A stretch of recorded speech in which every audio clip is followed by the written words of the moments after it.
Sipas transmetimet e Ebu Mesudit, i dërguari i Allahut ka thënë: njerëzimi që nga dita e parë e tij di një fjalë, për të cilën të gjithë pejgamberët kanë rënë ujdi, nëse s'ke turp, bëj ç'të duash. Turpi, krahas të qenit një veti morale natyrshme që largon njeriu nga e keqja dhe orienton drejt së mirës, merr formë sipas fesë, traditave dhe zakoneve të shoqërisë ku jeton njeriu. Prandaj turpi, ashtu siç mund të ndryshojë një shoqëri në tjetrën, nga një individ tek tjetri në varësi të vlerave, po ashtu është e mundur që një mjedis ku vlerat nuk shmohen as pak të zhduket krejtësisht. Virtyti i turpit, që është një prej tiparëve themelore të pejgamberëve, ka qenë një syne që ata u kanë këshilluar me ngulm popujve ku janë dërguar. Bismillahirrahmanirrahim. Alhamdulillahi rabbil alamin. Wassalatu wassalamu ala ashrafil anbiya'i wal mursalin. Në emër të Allahut, mëshiruesit, mëshirbërësit. Allahun, krijuesin e gjithësisë, falenderojmë. Prej tij ndihmë, mëshirë, udhëzim dhe falje kërkojmë. Mbi pejgamberin ton Muhammedin salavatet më të përzgjedhura i dërgojmë. Dëshmojmë se nuk ka zot tjetër që meriton të adhurohet përveç Allahut. Dhe dëshmojmë se Muhamedi alayhis salam është robi dhe i dërguari i tij. Të nderuar, feja islame është fe e kompletuar. Ajo përbëhet prej 3 shtyllave kryesore. Shtylla e parë është besimi, koncepti i besimit, i cili është një monoteizëm i pastër. Pastaj vjen koncepti i adhurimit, me të cilin njerëzit e adhurojnë Allahun xhelle shanuhu ve xhelle xhelaluhu. Ndërsa pjesa e tretë apo shtylla e tretë është koncepti i moralit, koncepti i sjelljes etike që e ka një besimtar në jetën e tij të përditshme. Një prej qëllimeve pse Allahu e ka dërguar Muhammedin sallallahu alaihi wasallam ka qenë pikërisht kjo pikë. Ajo është pika e moralit, si një përmbledhje virtyte me të cilët dallohet Islami si religion. Thot Muhamedi sallallahu alaihi wasallam: "Innama bu'ithu li utammima bihi makarim al-akhlaq." Me të vërtetë, Allahu më ka dërguar që t'i plotësoj, ta përkryej sjelljen morale tek njerëzit. Një prej cilësive morale që janë shumë të rëndësishme në jetën e besimtarit është cilësia apo virtyti i turpit. Turpi në gjuhën arabe quhet al-haya. Nëse shikojmë nga aspekti etimologjik, do të shohim se është shumë afër me atë që quhet jetë, jeta e njeriut në këtë botë.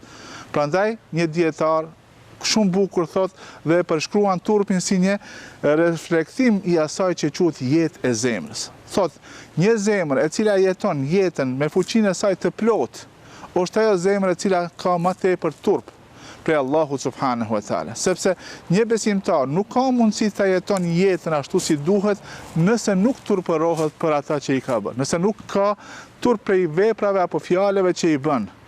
Edhe kjo e bën që ai ta frenon vetveten, të parandalon ndonjë sjellje e cila është sjellje e pahishme, e cila nuk i ka hije një besimtarit.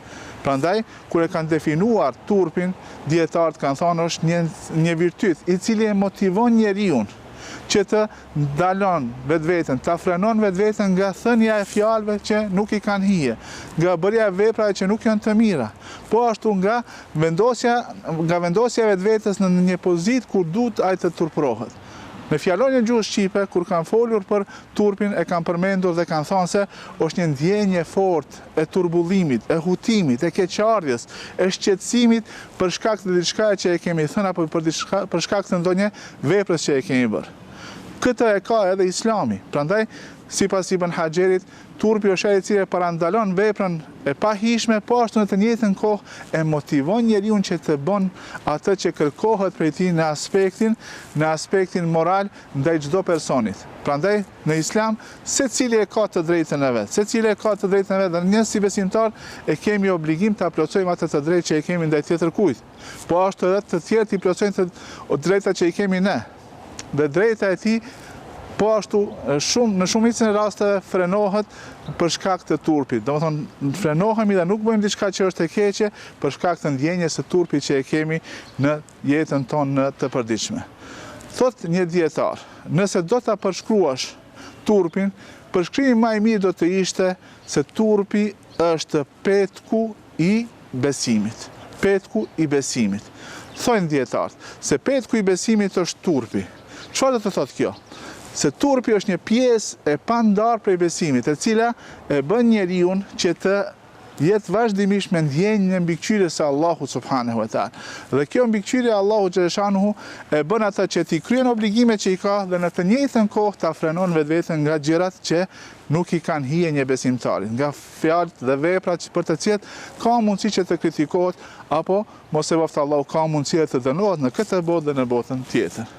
Prandaj kur flasim për turpin, ajo që duhet ta kemi parasysh ose Islami turpin e konsideron si një vlerë, si një virtyt i rëndësishëm në jetën e besimtarë.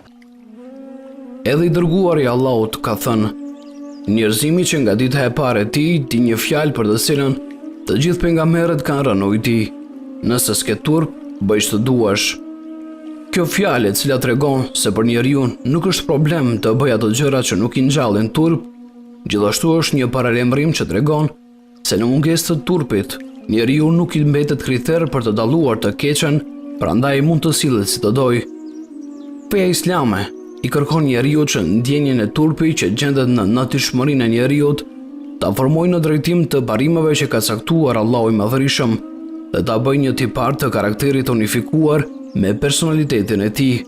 Kësaj robi i cili, duke dalluar të drejtën nga e gabuara, do t'i shohë si të këqija e të shëmtuara veprimet dhe fjalët që Zoti i Madhërisëm i ka ndaluar dhe do të ketë turp t'i bëjë ato, do të ketë më ta lehtë t'i praktikojë të ndaluarat e të përfaqësojë të lejuarat e si rrjedhoj të përmbush kërkesat e fesë.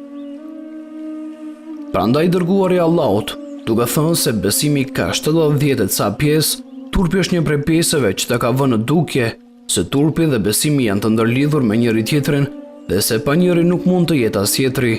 Njëherë, kur pa dikë që e qortonte vëllain e tij nga feja, për shkak se ky qen ka i shumë i turpshëm i tha: "Lëra atë sepse turpi është prej besimit." I dërguari i Allahut, i cili vë në dukje se çdo një fe ka një moral të veçantë për të, thelbi i moralit islam është turpi, duke i urdhëruar besimtarët të sillen me turp në fjalët dhe veprat e tyre. Ka bërë të ditur se sjelljet të paedukata si fjalët e këqija dhe të folurit tepër janë sjellje të posaçme të hipokritëve dhe vetë ai me sjelljet dhe qëndrimet e tij në këtë drejtim ka qenë shembulltyre turpit për besimtarët. Këtë karakteristikë të tij, sahabiu Ebu Said el-Hudri e ka shprehur kështu: pejgamberi sallallahu alaihi wasallam ishte më i turpshëm se një vajzë e re e strukur në çoshe. Kur shikte diçka që nuk i pëlqente, ne e kuptonin nga çekrria e tij. Siç e cekëm më herët, turpi është i ndërlidhur fort me besimin e njeriut. Allahu xhaleshanuhu në Kur'an thot: "Wa libasu taqwa dhalika khair." Petku i devotshmërisë është petku më i mirë. Kur e kam pyetur një dietar ka thënë: "Cili është petku i devotshmërisë?" Petku i devotshmërisë është turpi prej Allahut xhaleshanuhu wa xhalla xhelalu.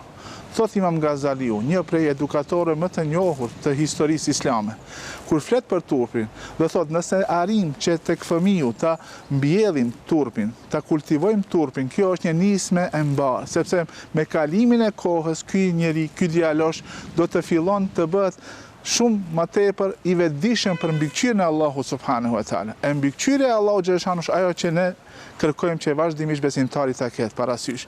Ta ketë parasysh se Allahu e sheh, dëgjon çdo gjë që flet, e din çdo gjë që ka në brendin e tij. Për këtë shkak, turpi është një ves i cili e parandalon është një virtyt i cili e parandalon atë nga veset e këqija, nga cilësitë e këqija, nga veprat e këqija. Dhe e bën që ai të jetë më i vetëdijshëm për mirësitë që i ka kjo botë, për mirësitë e Allahut subhanehu wa taala dhe për gjërat që na i ka dhënë Zoti i gjithësisë, Allahu subhanehu wa taala. Thot një dietar, mënyra më e mirë që njeriu ta kultivon turpin tek ai është njohja e Allahut. Sa më tepër që e njohim Allahun xhaleshanu, krijuesin ton, sunduesin e gjithësisë, të vetmin që meriton të adhurohet, aq më shumë tek ne rritet dhe kultivohet ndjenja e turpit. Turpi këtu çfarë na bën? Na bën që ne ta frenojmë vetveten, ta kontrollojmë vetveten, të jemi vazhdimisht të vetëdijshëm se çdo vepër që e bëjmë do të pyetemi për atë para Allahut xhaleshanu. Çdo vepër që e bëjmë Allahu e ka ditur, e ka regjistruar melekët dhe për atë do të japim llogari para Allahut subhanehu wa taala. Por cila është cili është ai element i cili më së shumti ndihmon që ne ta kultivojmë dhe ta forcojmë, kjo tham është njohja e Allahut. Po ashtu vetdia për mirësitë e Allahut subhanahu wa taala. Çdo gjë që e posedojmë ne është për Allahut subhanahu wa taala. Çdo gjë që e kemi është për Allahut. Prandaj thonë dietar, nëse njeriu arrin tek vetvetja ta kultivon ndjenjen se çdo mirësi që e ka, çdo begati që e ka është për Allahut subhanahu wa taala, kjo do të ndihmon që ai ta ndjen turpin dhe të ketë turp që të mos bën vepra me të cilat nuk është i kënaqur që të derë para Zotit të gjithësisë Allahut subhanahu wa taala. Domethënë, ajo vetdia se ai e madhron Allahun, edhe e respekton mirësitë që Allahu na i ka dhënë, do të rezulton me turp, do të rezulton me frenim nga veprat që nuk i do Zoti i gjithësisë Allahu subhanahu wa taala.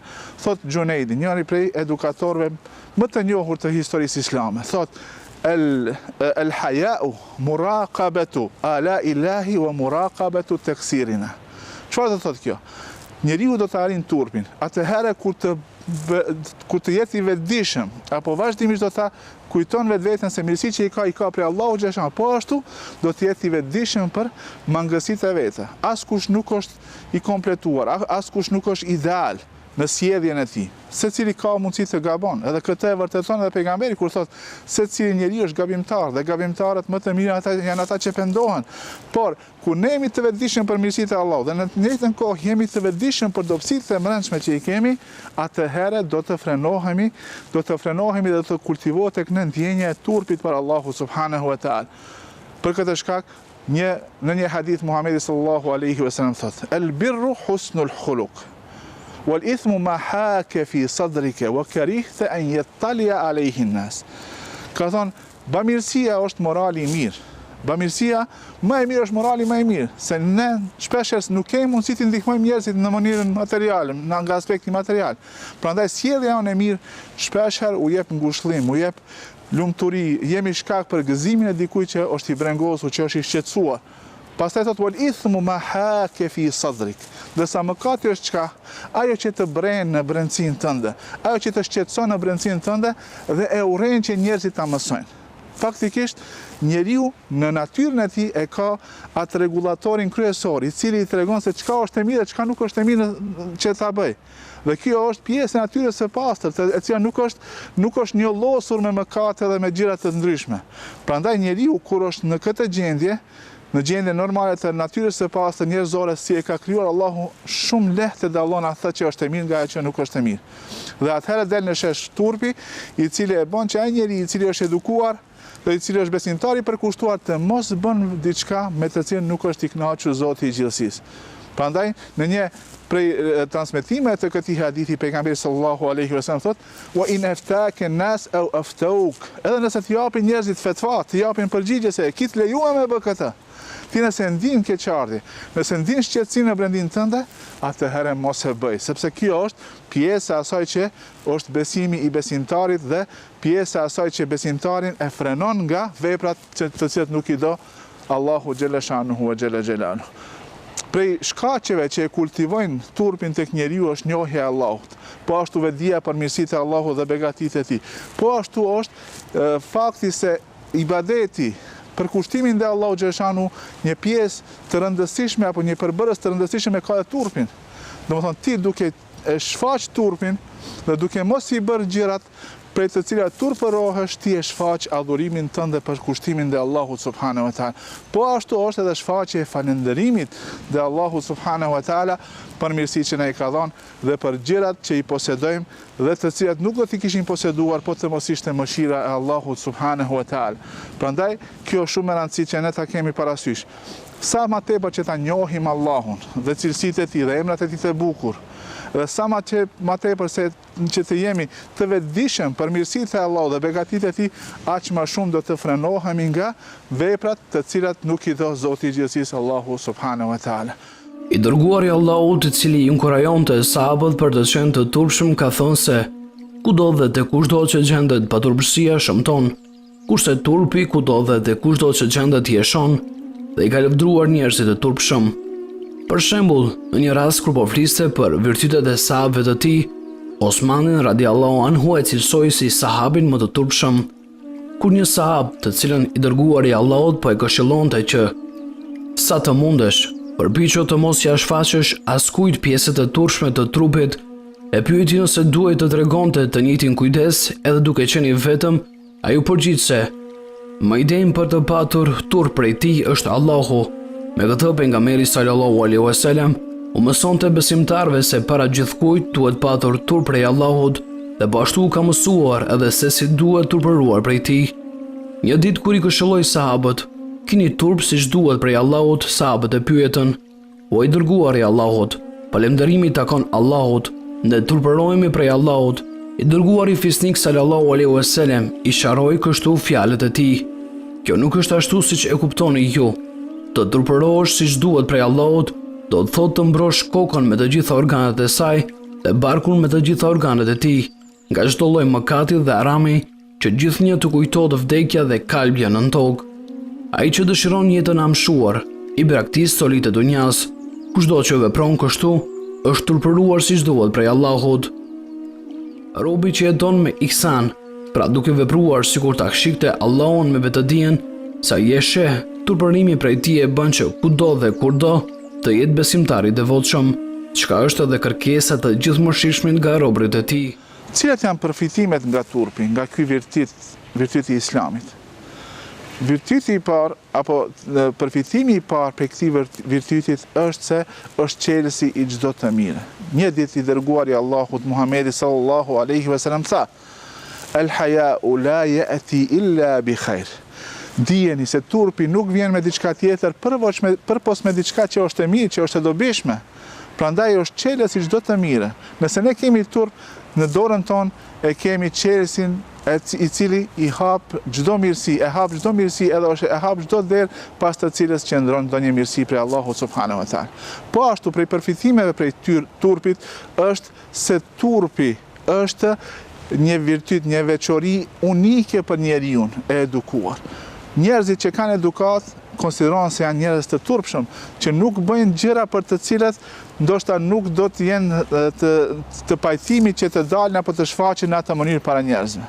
Po ashtu, turpi është pjesë e imanit. Thot pejgamberi sallallahu alaihi wasallam. Një ditë e pa një njeri i cili e kritikonte vëllaun e vet, i cili ishte shumë i turpshëm dhe i thoshte: "Ky turpi yt po të dëmton. Ky turpi që e ke po të dëmton." Dërsa pejgamberi sallallahu alaihi wasallam i tha: "Da'hu, leje, mos e shqetëso, fa innal haya'a min al-iman." Sepse turpi vjen prej imanit, vjen edhe buron prej imanit.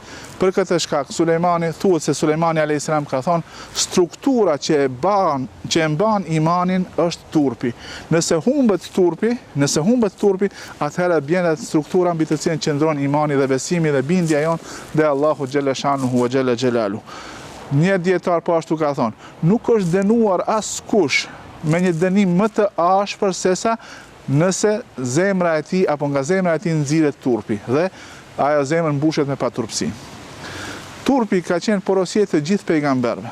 Të gjithë pejgamberët i kanë porositur besimtarët që të janë të turpshëm. Thot Muhamedi sallallahu alaihi wasallam: "Inna mimma adraka an-nas min kalami an-nubuwwati al-ula idha lam tastahi fasna ma shi't."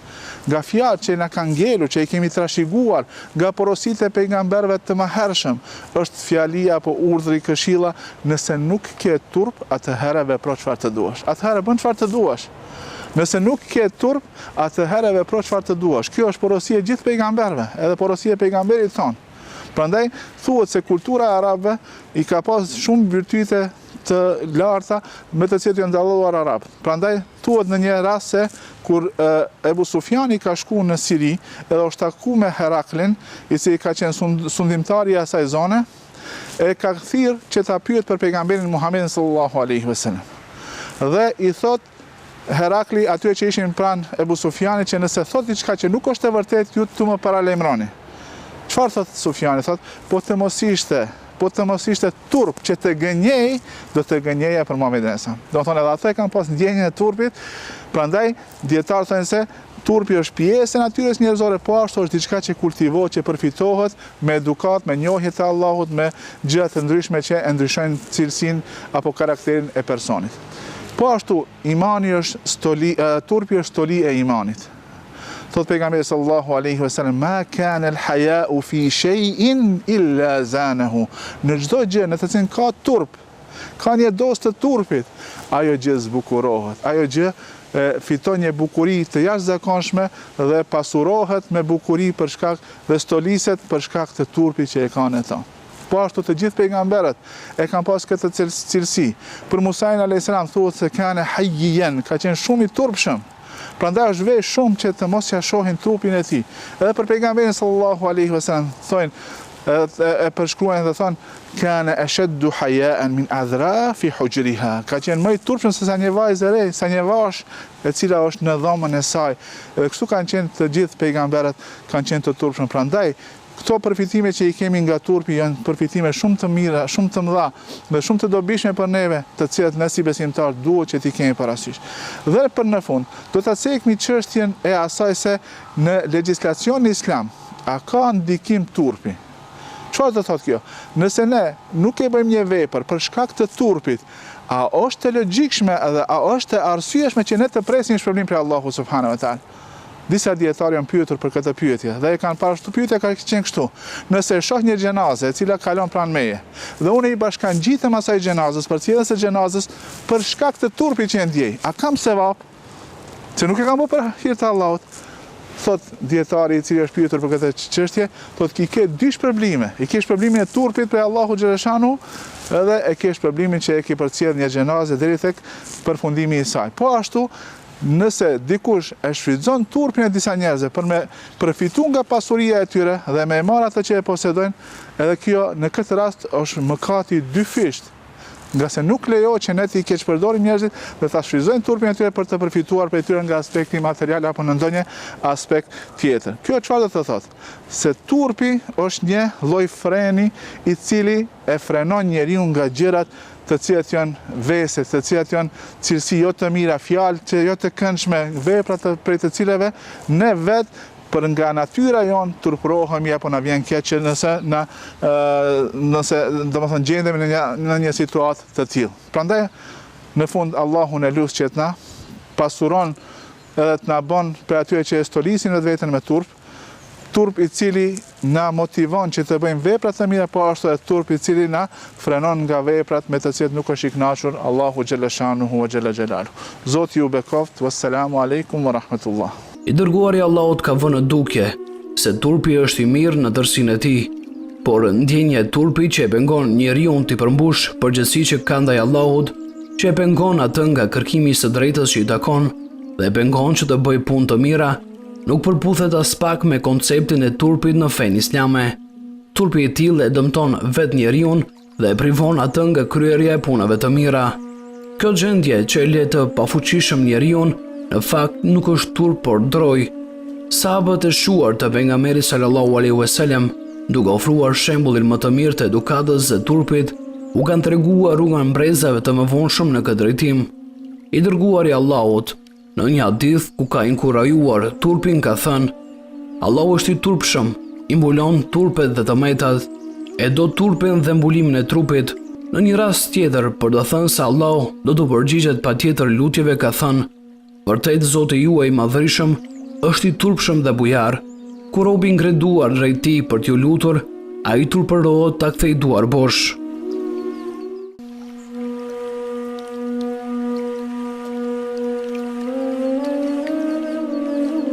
Nuk duhet harruar se turpi për besimtarin, vërtet të qenit qelës së jetës së moralshme me nder, është i parë që reflekton besimin e njeriut dhe që bën me vlerë atë para Zotit fuqiplot. Edhe i dërguari Allahut ka thënë: turpi buron nga besimi dhe besimi përfundon në xhenet. Fjalët dhe sjelljet e shumtuara burojnë nga vrasësia dhe morali i keq përfundon në xhenem.